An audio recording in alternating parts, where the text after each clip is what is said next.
Pintu teater 1 telah dibuka. Para penonton yang telah memiliki karcis dipersilakan memasuki ruangan teater.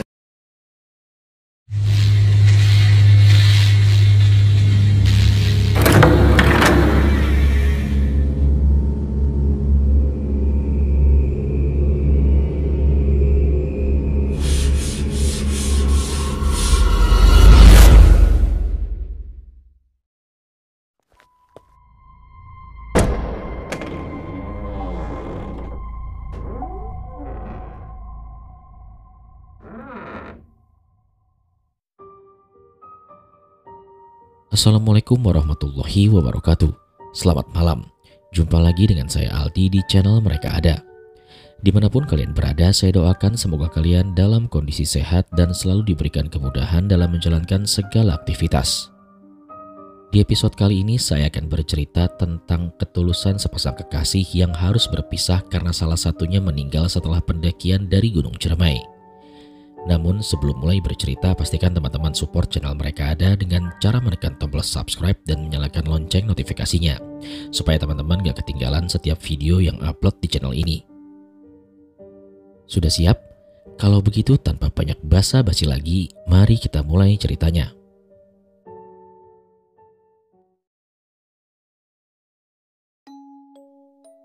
Ini adalah kisah tentang ketulusan cinta. Sepasang kekasih yang telah lama saling mencintai, salah satunya harus berpisah untuk selamanya. Sang perempuan meninggal setelah pulang dari Gunung Ciremai. Sedikitpun dari sisi penulis tidak ada maksud hati untuk mengatakan bahwa Gunung Ciremai itu angker, yang ada malah sebaliknya. Semua yang hidup pasti akan meninggal, dan di kisah ini perempuannya meninggal karena sukmanya mau dikawinkan oleh jin yang ada di kerajaan Gunung Ciremai. Sebenarnya sang lelaki sudah berusaha membawa kembali sukmanya dengan masuk ke kerajaan jin, dibantu oleh petunjuk Nyimas Sukaisih. Andai saja petunjuk itu datang lebih awal, pasti sukmanya bisa aku bawa lebih awal dari kerajaan jin di Gunung Ciremai. Pasti dia masih hidup. Itu yang masih ia sesalkan sampai sekarang. Sebelumnya saya ucapkan terima kasih kepada narasumber dan penulis karena sudah mengizinkan saya untuk membacakan cerita ini. Dan untuk para pendengar, selamat mendengarkan. Kamu di sini, aku di sana, ucap Laras sambil memakaikan gelang yang terbuat dari benang berbagai warna yang dibuatnya semalam ke tangan orang yang sangat ia sayangi. Hanya tetesan air mata yang berlinang membasahi pipi Roni, seakan-akan sangat berat melepas kepergiannya. Kamu jangan nakal ya, di sana aku berada jauh dari kamu, ucap Laras sambil mengusap pipinya Roni yang berlinang air mata. Kamu yang jangan nakal, lihat gelang ini, di saat ada yang berani deketin kamu, jawab Roni sambil memegang tangan Lara, lalu memakaikan gelang yang dibuatnya juga semalam. Dua sejoli ini sengaja membuat tanda cinta tadi malam, sebagai bentuk ketulusan cinta agar tidak berpaling di saat mereka berdua berjauhan. Hari itu adalah perpisahan mereka berdua, karena Lara harus berangkat kuliah meneruskan ke sekolah ke jenjang yang lebih tinggi. Dan ternyata hari itu juga adalah hari perpisahan untuk selamanya. Lara meninggal beberapa hari setelah naik ke Gunung Ciremai. Tidak ada kejadian aneh dan tidak ada kejanggalan apapun saat naik dan turun gunung. Hanya saja Lara lebih banyak diam. Penuturan temannya yang naik gunung bersama Lara kepada keluarga saat melayat. Hanya saja setelah turun gunung, saat sampai terminal, Lara berucap, dia mau pulang ke rumah. Tambahnya lagi, pikir saya itu adalah hal yang wajar, kuliah masih libur dan ingin istirahat di rumah. Temannya Lara kembali menambahkan, justru itu, ibu juga heran, Lara yang selalu riang gembira, hampir setiap saat ngabarin orang tua dan selalu rindu sama masakan rumah, tapi di saat Lara pulang gak seperti biasanya, tidak berucap salam ataupun mengetuk pintu. Apalagi sungkem, padahal ibu dan bapak ada di ruang tamu. Dia nyelonong aja masuk ke dalam kamar. Karena ibu penasaran akan tingkah lakunya, langsung ibu cek ke kamarnya, yang ternyata dia sudah tidur. Mungkin juga karena capek. Terus ibu kembali tutup pintu kamarnya dan gak berani membangunkan. Jelas sang ibu kepada yang lain. Roni hanya meneteskan air mata mendengarkan penjelasan ibunya Lara karena saat itu Roni juga berada di rumah Lara. Terus Lara meninggalnya kenapa, Bu? Tanya temannya Lara yang berkaca-kaca. Dia tidur untuk selamanya. Hanya satu kali dia bangun.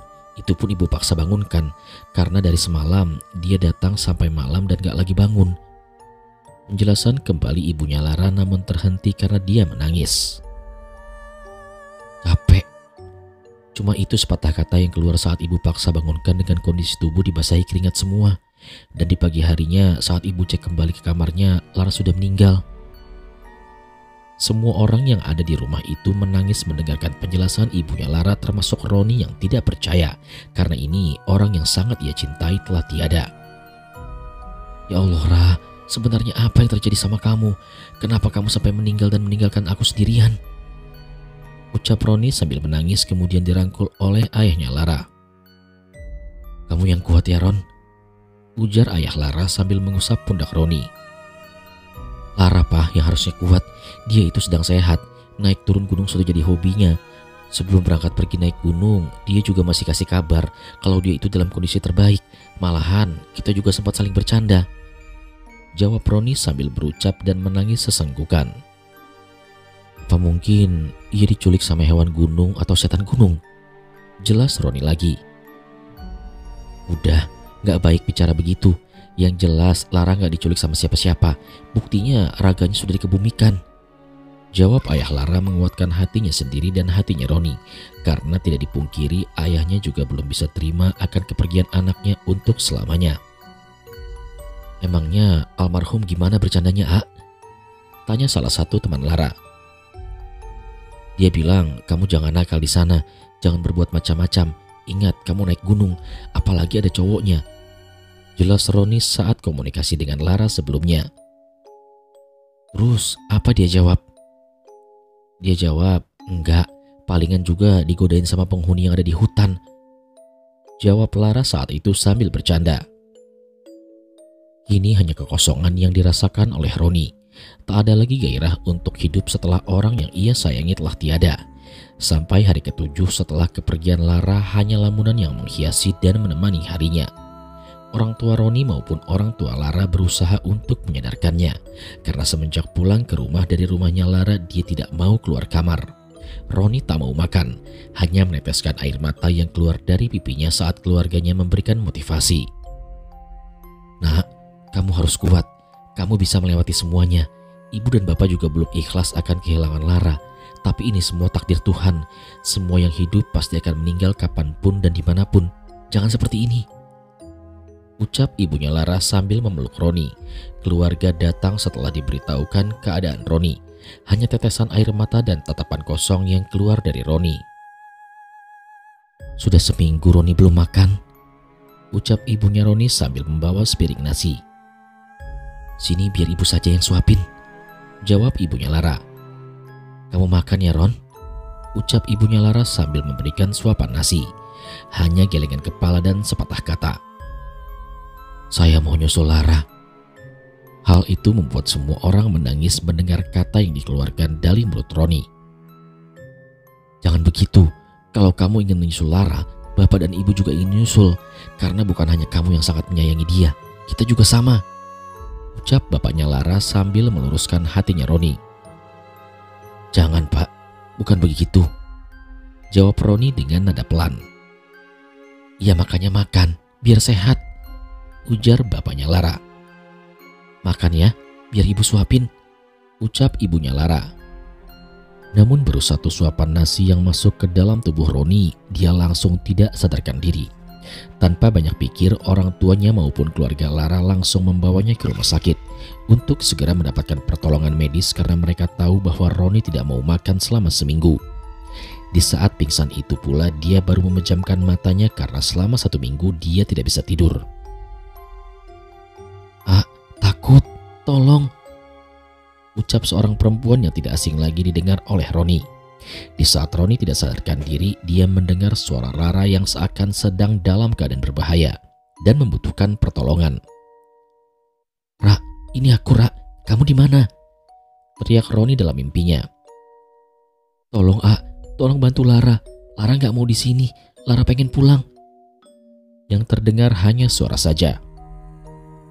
Di mana? Kamu di mana? Apa sih tolongin? Jawab Roni. Lara masih di Gunung Cermai. ucap suaranya Lara. "Ra, bukannya kamu sudah meninggal?" jawab Roni. "Lara masih hidup, tapi kenapa kalian tega menganggap Lara sudah mati dan menguburkan tubuh Lara?" Hanya suaranya saja yang menjawab sosok dan Lara tidak menampakkan diri. "Lara!" teriak Roni sampai tersadar dari pingsannya. Sebelum dia berucap, dia menatap ke sekelilingnya yang ternyata kini Roni sudah berada di rumah sakit. "Alhamdulillah, kamu sudah sadar," ucap ibunya Roni. Keluarga Lara juga ada di samping Roni. "Lara masih hidup, dia masih ada di gunung. Barusan Roni mimpiin Lara," jelas Roni tentang mimpinya saat tak sadarkan diri. "Istighfar Ron, Lara sudah meninggal, jasadnya sudah dikebumikan, itu hanya mimpi," jawab ibunya Lara sambil menangis mendengar ucapan Roni dan sedih melihat ketulusannya menyayangi Lara sampai sakit seperti ini. Enggak, justru Lara marah kenapa tubuhnya dikuburkan. "Ayo kita gali lagi kuburannya dan tolong Lara masih ada di gunung," ucap Roni. Semua orang kaget mendengar ucapan Roni. "Istighfar kamu Ron, gak baik kamu bilang begitu. Anak saya Lara sudah meninggal. Kamu harus terima takdir Tuhan. Segimanapun sayangnya kamu sama anak saya, kamu gak boleh seperti ini." "Enggak, tapi Lara masih hidup. Roni mau tolong dia," berontak Roni sambil mau melepaskan infusan yang menempel di tangannya. Dokter, teriak ibunya Roni. Tidak berselang lama dokter pun datang, dan setelah mendapatkan sedikit penjelasan dari orang tuanya, kemudian dokter pun menyuntikkan obat penenang. Selang beberapa saat Roni tidak berontak dan kembali tidur. Tolong di sini Lara dipaksa menikah. Lara gak mau Suara Lara kembali datang. "Nikah sama siapa? Kamu sudah meninggal. Sebenarnya apa yang terjadi sama kamu?" jawab Roni. "Lara tidak tahu. Yang jelas Lara di sini dikurung. Lara takut. Tolong bawa Lara pulang." "Kamu yang kuat ya. Pasti tolongin kamu," jawab Roni. "Cepat sebelum semuanya terlambat," jelas Lara lagi. Iya, tunggu ya. Pasti datang." Obrolan yang tadinya hanya suara kini berubah menjadi terang semuanya. Kini terlihat jelas termasuk Lara yang sedang dikurung. "Ya Allah Ra, ini Ra." Roni kaget melihat Lara yang tengah berada di dalam sebuah kurungan. Namun anehnya Lara tidak menjawab seakan tidak tahu kedatangan Roni. "Manusia," ucap seorang perempuan berparas sangat cantik. "Kamu siapa?" tanya Roni. "Kita berada di dimensi yang berbeda. Dia tidak akan melihatmu. Kamu hanya sedang diperlihatkan saja," jelas perempuan itu. "Apa salah dia sehingga kamu tega melakukan hal demikian kepada dia? Mengapa dia dikurung? Dan mengapa dia berkata kalau dia akan dinikahkan?" tanya Roni. "Perkenalkan, nama saya Nyimas Sukaisih. Saya orang yang ditempatkan di Gunung Cermai dan ditugaskan untuk menjaga Gunung Cermai," jelas sosok perempuan itu. "Jika kamu ditugaskan untuk menjaga, kenapa hal ini bisa terjadi? Jasadnya telah dikuburkan, tapi kenyataannya dia terkurung," tanya Roni sambil menangis. "Semua atas kehendak Tuhan. Semua yang hidup mempunyai guratan takdirnya masing-masing, dan guratan takdir dirinya harus meninggal dengan kejadian seperti itu, namun masih belum sempurna," jelas sosok perempuan itu. "Belum sempurna? Maksudnya apa?" tanya Roni. "Sukmanya masih tertahan di sini. Jika tidak disempurnakan, dia akan menjadi bagian dari mereka. Jadi jin yang ditugaskan untuk menyesatkan manusia," jelas Nyimas Sukaisih kembali. "Ya Allah, kenapa hal seperti ini terjadi kepada dia?" ucap Roni sambil tertunduk dan menangis sesenggukan. "Jika kamu sayang sama dia, sempurnakan kematiannya. Saya akan membantumu," jelas sosok perempuan itu. "Saya sangat sayang kepadanya. Apapun akan saya lakukan. Bahkan kematian pun saya gak rela," ucap Roni sambil menangis. "Tapi ada syaratnya," ucap Nyimas Sukaisih. "Syarat? Apa syaratnya?" tanya Roni. "Ikhlaskan kematiannya. Saya cuma bisa bantu agar dia meninggal dengan sempurna," jelas perempuan itu. "Enggak, saya ingin dia hidup, bukan meninggal," ucap Roni sambil terus menangis. Tidak ada pilihan lain. Hanya itu yang bisa saya lakukan. Kalau gitu, lebih baik saya ikut meninggal, jawab Roni. Kamu meninggal pun tak akan hidup kembali bersama dia. Yang ada sebuah penyesalan karena telah menyia-nyiakan kehidupan yang telah diberikan oleh Tuhan, ucap Nyimas Sukaisi. Jika kamu menyempurnakannya, setidaknya dia bisa tenang dengan kematiannya, dan kamu pun bisa melanjutkan kembali menjalani kehidupan. Hanya itu pilihannya. Kalau begitu, saya terima pilihannya. Tolong bantu saya, Nyimas, jawab Roni. Pulihkan kembali tubuhmu. Setelah pulih, datanglah ke Gunung Cermai.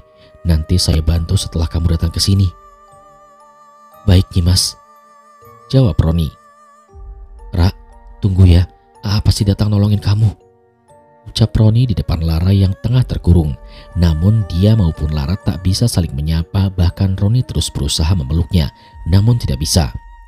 Setelah obrolan dengan Nyimas Sukaisi, Roni kembali tersadar, yang ternyata dia telah tak sadarkan diri selama 1 minggu, dan berbagai macam alat rumah sakit menempel di tubuhnya dan berada di ruang ICU. Tangan, kaki, dan mulut berusaha Roni gerakkan, namun belum bisa. Tubuhnya masih lemas dan banyak sekali alat yang menempel di tubuhnya. Bahkan mulutnya pun dimasukkan alat sehingga dia tidak bisa berbicara. Roni hanya bisa menggerakkan pelan seluruh tubuhnya, kedipan mata dan melihat ke sekeliling ruangan saja yang baru bisa ia lakukan. Dokter, ucap suster. Pasien telah sadarkan diri, kondisinya mulai stabil, jelasnya lagi setelah dokter tiba. Coba gerakan tangan kiri, pinta dokter pada Roni. Roni kemudian menggerakkan jari di tangan kirinya. Tangan kanan, terus kaki kiri dan kaki kanan, pinta dokter kembali. Roni pun mengikuti instruksi dari dokter. Apa kamu mendengar jelas yang saya ucapkan? Tanya dokter. Roni pun hanya bisa mengedipkan mata dan menganggukkan kepalanya. Dia tidak bisa menjawab karena ada alat yang dimasukkan ke dalam mulutnya. Setelah pengecekan menyeluruh dilakukan, satu persatu alat yang menempel di tubuhnya dilepas karena Roni telah sepenuhnya sadar. Hingga akhirnya pihak keluarga yang terus menunggu di luar ruangan diberitahu kalau pasien telah sadarkan diri dan kondisinya kini mulai stabil. Semua keluarga bahagia mendapatkan kabar kalau Roni telah sadar. Dan singkat cerita, dalam beberapa hari kondisi Roni semakin membaik, hingga akhirnya dia diperbolehkan untuk pulang. Setelah sadarkan diri, Roni tidak depresi lagi dan dia juga tidak menceritakan kejadian yang dialaminya saat koma kepada yang lain. Kini dia berusaha untuk segera pulih sepenuhnya. Kini Roni terus berolahraga agar kondisi fisiknya semakin prima, karena dia sadar bahwa fisiknya itu lemah dan dia juga bukan seorang pendaki. Hari pun terus berlalu dan Roni terus berolahraga hingga akhirnya kesehatan dan fisiknya kembali membaik. Singkat cerita, 14 hari berlalu, Roni pun mengunjungi makam kekasihnya itu. Doakan AA segera datang ya, ucap Roni setelah menabur bunga di makamnya Lara. Dan setelah menabur bunga, Roni pergi ke rumahnya Lara untuk meminjam semua peralatan pendakian. Assalamualaikum, ucap Roni di depan pagar rumah Lara. Waalaikumsalam, jawab serentak ibu dan ayahnya Lara yang kebetulan sedang duduk di teras rumahnya. Roni pun langsung masuk dan mencium tangan ibu dan bapaknya Lara. Sehat kamu, Ron? Tanya bapaknya Lara sambil menepuk pundaknya. Alhamdulillah sehat, Pak. Sehat walafiat, jawab Roni. Alhamdulillah, jawab ibunya Lara. Kamu habis dari mana, Ron? Tanya ayahnya Lara. Habis nabur bunga, Pak, di makamnya Lara, jawab Roni sambil tersenyum. Loh, ini bapak dan ibu juga rencananya hari ini mau ke makam untuk tabur bunga. Nungguin Rima dulu pergi beli bunga, jelas bapaknya Lara. Roni melamun menatap ruang tamu dari teras rumah karena di dindingnya ada foto Lara yang terpajang. Roni, jangan melamun, ucap ibunya Lara sambil mengelus pundak Roni. Roni kangen Lara, Bu, jawabnya. Sama Ron, kita juga semua kangen Lara, jawab ibunya Lara. Oh iya, Bu, Pak, Roni butuh bantuannya, pinta Roni. Bantuan? Bantuan apa, Ron? Gini, Pak, aku mau minjem peralatan pendakian Lara, jawab Roni. Kamu mau naik gunung? Lebih baik jangan, jawab ibunya Lara. Enggak kok Bu, Roni cuma mau camping di belakang rumah aja. Kali aja bisa mengobati rasa rindu Roni. Jawabnya berbohong, karena Roni tahu kalau orang tua Lara tidak akan mengizinkan jika berkata sebenarnya. Sekalian mau dicuciin peralatannya, kayaknya belum dicuci kan bekas pendakian terakhirnya. Jelas Roni berbohong kembali. Sudah, kasih aja Bu, ucap bapaknya Lara. Kamu ambil sendiri aja Ron di kamarnya, itu semua peralatan pendakiannya belum ibu cuci. Roni pun kemudian masuk ke dalam kamarnya Lara. Tetesan air mata menetes dari matanya. Tunggu AA ya, AA segera datang, ucapnya sendiri sambil mengambil tas peralatan pendakian Lara. Mau kemana A? Tanya Rima. Dia adiknya Lara yang baru pulang dari pasar membeli bunga. Mau naik gunung Rim? Jawab Roni keceplosan. Kan, benar feeling ibu, lebih baik jangan, simpan kembali tasnya, bentak ibunya Lara. Enggak Bu, bercanda, masa iya bawa tas naik gunung bilangnya mau ke masjid? Jawab Roni sambil mencari alasan dan bercanda. Tapi benar kan, bukan untuk naik gunung? Tegas bapaknya Lara. Iya Pak, benar, Roni gak naik gunung, jawab Roni. Singkat cerita mereka pun berpisah karena keluarga Lara mau menabur bunga ke makam anaknya. Dan di hari itu juga Roni berangkat ke Gunung Ciremai menggunakan kendaraan umum.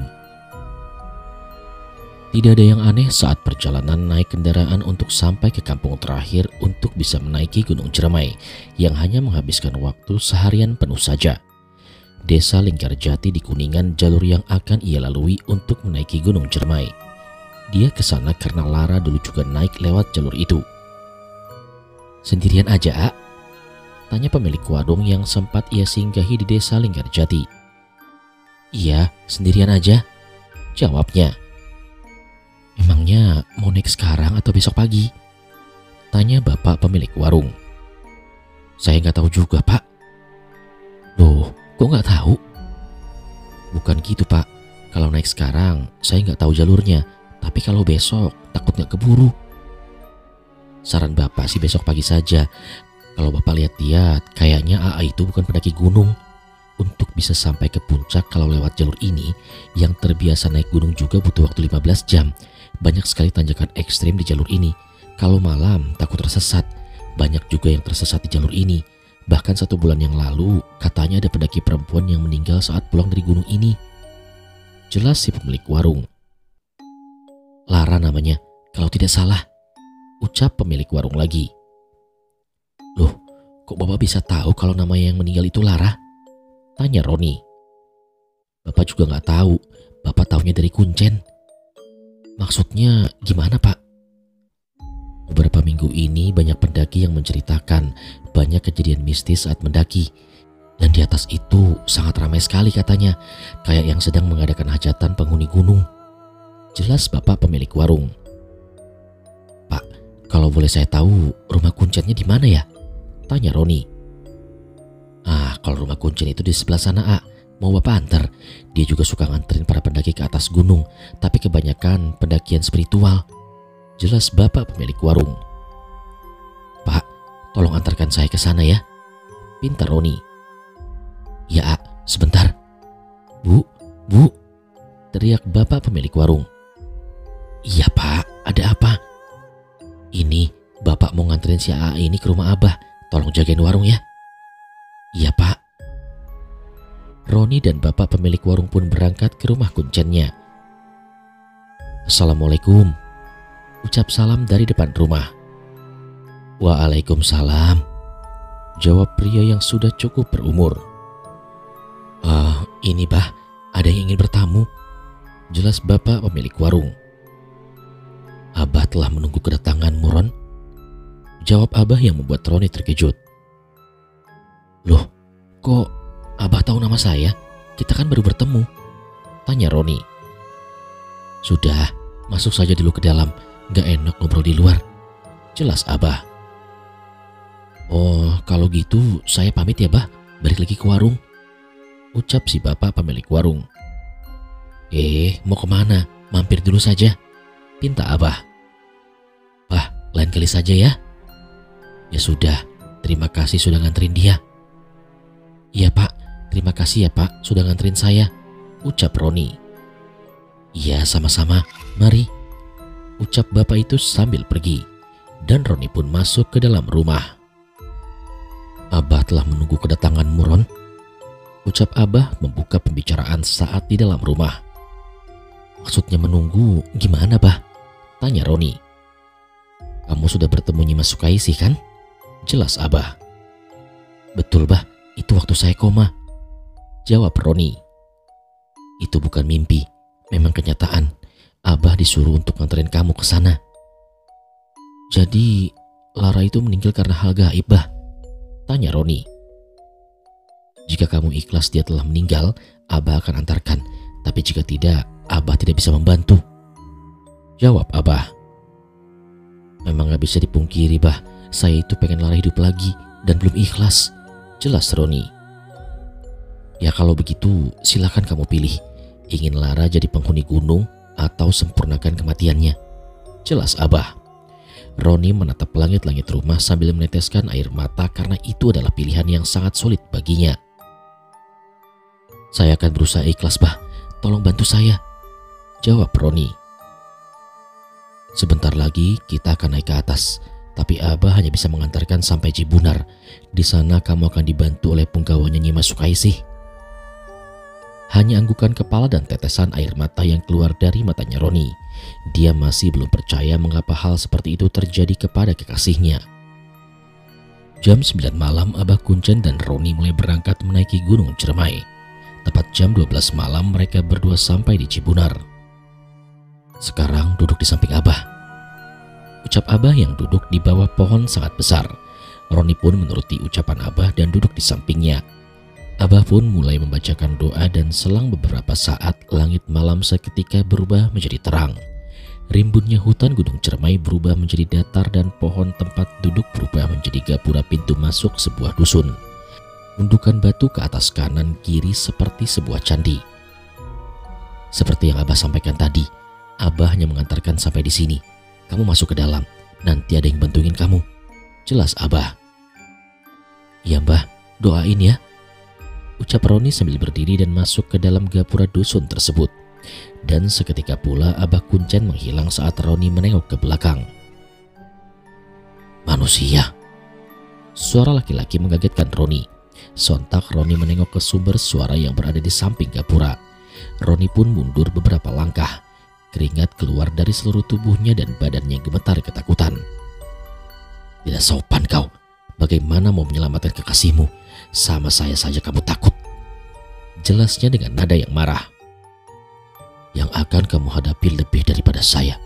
Pulang lagi, balik ke sana, jangan merepotkan saya, ucap sosok itu kembali dengan ketus. Saya mau nolongin Lara, jawab Roni terbata-bata. Karena sosok yang berbicara tersebut adalah seekor harimau yang sangat besar sekali. Jangan takut, ucapnya kembali dan seketika pula harimau tersebut berubah menjadi manusia biasa. Maafkan saya, ucap Roni setelah harimau tersebut berubah menjadi manusia. Takut adalah hal yang wajar. Tidak semua manusia mempunyai keberanian, dan saya salut akan keberanianmu yang berani datang ke sini untuk menjemput kekasihmu. Kamu itu orang hebat, jelas sosok itu. Saya sangat menyayangi Lara, ucap Roni. Saya tahu kenapa kamu datang ke sini. Saya ditugaskan oleh Nyimas untuk membantu perjalananmu. Kamu jangan takut lagi seperti tadi, karena di depan sana akan lebih menakutkan daripada saya. Mintalah perlindungan kepada Tuhan. Baik Tuan. Panggil saya Rimba, jawab sosok itu. Saya minta bantuannya ya. Berhasil tidaknya tergantung padamu. Kalau kamu takut dan lari, semuanya akan sia-sia, jawab sosok yang disebut Rimba. Kita akan memasuki dusun siluman. Di sini tempat orang-orang yang matinya menjadi persembahan karena kontraknya telah usai, jelas sosok Rimba sambil berjalan. Lalu di mana rumah penduduknya? Kenapa hanya pohon-pohon beringin saja yang sangat rimbun yang terlihat? Tanya Roni. Pohon-pohon itulah rumah mereka, jawab sosok Rimba. Tercium bau bangkai yang sangat menyengat hidung, dan Roni pun langsung menutup hidungnya saat memasuki kebun pohon beringin yang sangat rimbun. Bahkan suasana siang hari langsung menjadi gelap saat memasukinya. Dan satu persatu semua penghuni dusun tersebut menampakkan wujudnya. Sosok pocong keluar di samping pohon. Banyak sekali pocong yang menampakkan dirinya di sana, membuat Roni bergidik ngeri dan menempelkan tubuhnya ke rimba. Sudah kubilang jangan takut. Mereka itu adalah manusia yang menjadi pocong. Mereka ingin kaya dengan meminta bantuan menjadi pocong, tetapi ujungnya mereka malah menjadi pocong juga. Jelas rimba sambil berjalan, dan tiba-tiba banyak sekali anak kecil yang mengelilingi mereka berdua. Bocah edan ini, tukang nyari duit, ucapnya kembali. Pergi, ucap rimba sambil berteriak sangat keras, dan para bocah itu langsung berhamburan lari. Setelah berjalan kembali, tiba-tiba Roni mendengar suara tawa perempuan. Saat Roni menengok ke sumber suara yang arahnya di atas cabang pohon yang besar, ternyata sosok perempuan itu berbaju merah. Itu Kunti, biarkan saja, ucap rimba. Dan mereka berdua pun langsung terus berjalan. Sepanjang perjalanan, pocong, kuntilanak, dan tuyul menampakkan wujudnya di depan mereka berdua. Hingga di penghujung jalan langkah Roni tiba-tiba terhenti. Tolong Lara, ucapan lirih seorang perempuan yang tidak asing didengar oleh telinga Roni. Saat Roni menengok ke sumber suara tersebut, ternyata itu Lara yang terikat di pohon beringin besar. Ya Allah Lara, teriak Roni sambil setengah berlari mau menolong kekasihnya itu. Dan jarak 1 meter dengan tubuhnya Lara yang terikat, pundak Roni ditahan oleh tangannya rimba. Lepasin saya mau bukain ikatannya. Tunggu ya Ra, tunggu. Tangan rimba di pundak Roni dihempaskan dan dia langsung membuka tali yang mengikat tubuh kekasihnya itu. Maaf datang terlambat, ucapnya setelah membuka ikatan. Belum terlambat kok jawab Lara sambil memeluk tubuh Roni. Saking rindunya kau sampai tidak bisa melihat situasi yang ada di sini, dasar manusia, ucap rimba sambil tertawa melihat Roni memeluk erat tubuh Lara, lalu kemudian mencium pipi dan kening hingga rambutnya. Kamu gak apa-apa kan Ra? Tanya Roni sambil membelai lembut pipi dan rambut kekasihnya itu. Enggak jawab Lara sambil memeluk lebih erat tubuh Roni. Dan di saat Lara menatap tajam wajah Roni dan mendekatkan bibirnya ke arah Roni, Roni pun menutup matanya seakan dia telah pasrah ingin berciuman dengan kekasihnya itu. Roni, sadar, bentak rimba. Bukannya bibir Lara yang menempel, melainkan usapan kasar tangannya rimba mengusap wajahnya, membuat Roni membuka matanya. Astagfirullahaladzim, tolong, teriak Roni berontak melepaskan pelukan yang sebelumnya dianggap kekasihnya itu. Matanya keluar satu, hidung dan mulutnya penuh belatung, rambut panjang sangat gimbal dan pipinya borok semua. Rimba, tolong bantuin saya, teriak Roni sambil berontak melepaskan pelukan perempuan tua buruk rupa itu. Peluk dan cium sepuasnya kekasihmu itu, ucap rimba bahagia melihat tingkahnya Roni. Setelah mengeluarkan semua tenaganya, akhirnya pelukan perempuan tua itu terlepas, dan ternyata payudaranya juga panjang sampai mau menyentuh tanah. Ayo, mesra-mesraan lagi dengan kalung wewe itu. Saya pengen nonton, perkosa sekalian, ucap rimba tertawa kegirangan melihat Roni yang terjatuh terlepas dari pelukan kalung wewe dan mundur ngesot ke belakang. Ini Lara, ucap kalung wewe sambil tertawa. Ucap Roni bergidik ngeri langsung bangun dan bersembunyi di belakang tubuh rimba. Dasar, manusia memang lupa dengan segalanya kalau menyangkut perempuan. Saya ingatkan, Tuhan itu akan menguji manusia dengan 3 tahapan yang berat. Yang pertama tahta, harta, dan wanita. Dan ujian terakhir yang membuat manusia itu selalu gagal. Jelas sosok rimba. Setelah kejadian itu, mereka berdua pun langsung melanjutkan perjalanan. Dusun beringin kampungnya siluman pun terlewati. Kini di depannya ada sebuah gapura lagi menuju pintu masuk kerajaan jin yang membawa Sukma Laras sampai dia meninggal. Di dalam dan di luar kerajaan sangat ramai sekali, hampir penuh sesak oleh semua makhluk yang sangat menyeramkan. Pocong, kuntilanak, tuyul, wewe gombel, buto ijo, genderuwo, pokoknya semua makhluk mistis yang di Indonesia kumpul di sana. Kekasihmu ada di dalam dan sudah memakai gaun pengantin. Sepertinya mereka akan melakukan pernikahan. Jelas Rimba. Kalau begitu, ayo cepat kita masuk ke dalam. Gagalkan pernikahannya. Jawab Roni hendak berlari masuk ke dalam kerajaan. Hei, jangan gegabah. Tugas saya hanya sampai di sini. Tunggu bantuan selanjutnya yang datang. Ucap Rimba. Mana? Di mana yang akan bantu kita? Jawab Roni sambil melihat kanan dan kiri. Sabar, tapi kalau kamu berani, masuk saja ke sana dan selamatkan kekasihmu. Ucap Rimba. Takut terburu terlambat, mati pun aku rela. Jawab Roni sambil berlari ke dalam istana. Manusia bengal, bisa mati kamu. Jawab Rimba namun tidak berlari mengejar Roni ke dalam istana. Dan akhirnya setelah Roni masuk ke dalam kerajaan, dia disiksa oleh para pengawal dan para penduduk kerajaan jin tersebut bahkan sampai mau meninggal. Maaf Raja, ada penyusup. Ucap pengawal sambil menyeret tubuh Roni yang sudah babak belur. Teriak seorang perempuan yang duduk di kursi pelaminan. Lara, datang, mau menyelamatkan kamu, mau membawa kamu pulang agar istirahat dengan tenang. Jawab Roni dengan pelan. Menyelamatkan, mati kamu di sini. Ucap pengawal itu sambil menginjak kepala Roni. Mulut, hidung dan telinga Roni pun bercucuran darah. Jangan sakiti dia. Teriak Lara sambil menangis dan ditahan tangannya oleh abdi dalam kerajaan. Bunuh dia. Ucap pengantin pria dan dia adalah anak dari raja kerajaan jin di Gunung Cermai. Dan saat golok mau ditebaskan ke leher Roni, terdengar suara perempuan yang penuh dengan wibawa. Kalian telah melanggar aturan yang telah dibuat. Ucap perempuan yang tiba-tiba datang dan dikawal oleh para prajurit yang sangat banyak.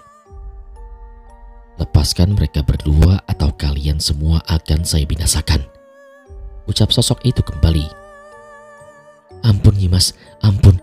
Saya mohon ampun dan minta maaf karena anak saya yang memaksa ingin menikahi bangsa manusia. Ucap Ratu dan Raja Jin sambil bersujud di kaki Nyimas Sukaisi. Kalian telah melanggar dan tidak patuh akan aturan. Bukankah perjanjiannya hanya manusianya saja yang ingin bersekutu, bukan mengusik dan mengganggu manusia yang tidak tahu apa-apa? Jawab Nyimas Sukaisi. Saya terima salah, saya berjanji tidak akan terulang lagi. Pinta Ratu Jin. Sekali lagi kamu melanggar, akan kuusir kalian dari gunung ini. Jawab Nyimas. Baik, terima kasih, saya akan patuhi perjanjiannya. Ucap Ratu. Sekarang kalian bubar. Bentak Nyimas. Seketika semua makhluk menghilang dan yang tersisa hanya mereka bertiga, yaitu Nyimas, Lara, dan Roni. Dan kerajaan pun ikut menghilang dan kini mereka bertiga berada di Taman Edelweiss Gunung Cermai. Pejamkan matamu, ucap Nyimas Sukaisi kepada Roni, dan Roni menurutinya. Sekarang buka kembali, pintanya lagi, dan seketika semua luka di tubuhnya sembuh. Tugasku sampai di sini, dan tugasmu pula sampai di sini. Biarkan kekasihmu tenang di alam sana, ucap Nyimas. Apakah tidak ada pilihan lain? Saya hanya ingin hidup bersama dia, jawab Roni. Alammu dan alam dia telah berbeda. Sekalipun kamu ikut mati, kamu tidak akan hidup bersamanya.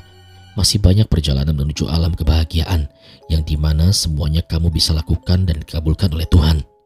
Jelas Nyimas Sukaisi. Ya, ikhlaskan kepergian Lara, ucap Lara sambil memeluk tubuh Roni. Aku sangat menyayangimu, Ra.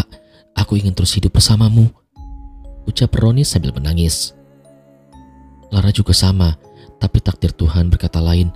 Lara doakan agar A punya pengganti Lara, hidup bahagia bersamanya. Seperti AA menyayangi Lara, lanjutkan kehidupanmu A. Jika kamu sungguh-sungguh menyayangi Lara, jangan sia-siakan kesempatan yang Tuhan telah berikan. Jelas Lara. Baik Ra, AA janji gak akan menyakiti diri sendiri lagi. Nyimas, saya punya satu permintaan, pinta Roni.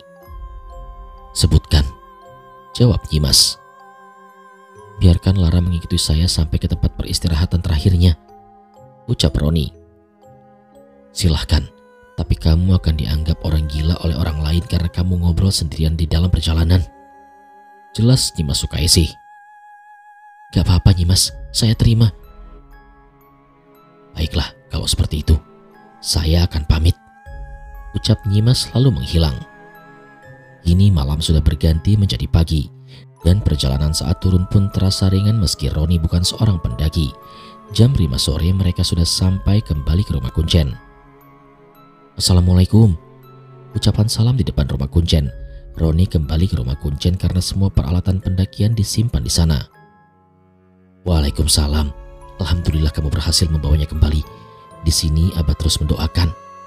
Jawab dan penjelasan Kuncen. Abah bisa melihatnya, padahal kata Nyimas gak akan ada orang yang bisa melihatnya, kata Roni. Kebetulan saja Abah diberikan Tuhan secuil kelebihan.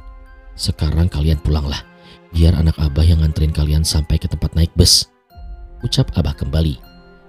Singkat cerita, jam 9 malam Roni telah diberikan makan dan wejangan tentang kehidupan. Roni kemudian diantarkan pulang oleh anaknya si Kuncen. Dan memang benar, saat berada di dalam angkutan umum, Roni dijauhi oleh penumpang lainnya dan malahan hampir diturunkan oleh kondektur bus karena dia tertawa sendiri, ngobrol sendiri, dan menangis sendiri. Hingga akhirnya sampailah mereka berdua di tempat peristirahatan Lara untuk selamanya. Jangan nangis ya, A pasti kuat, ucap Lara di atas kuburannya sendiri. Iya, Ra, jawab Roni yang meneteskan air matanya. Kalau begitu, Lara pamit ya. Terima kasih banyak untuk semuanya. Setelah kejadian itu, Roni pun melanjutkan kembali kehidupannya. Dia kini sudah berkeluarga dan mempunyai anak. Dia menikah dengan adiknya Lara, yaitu Rima.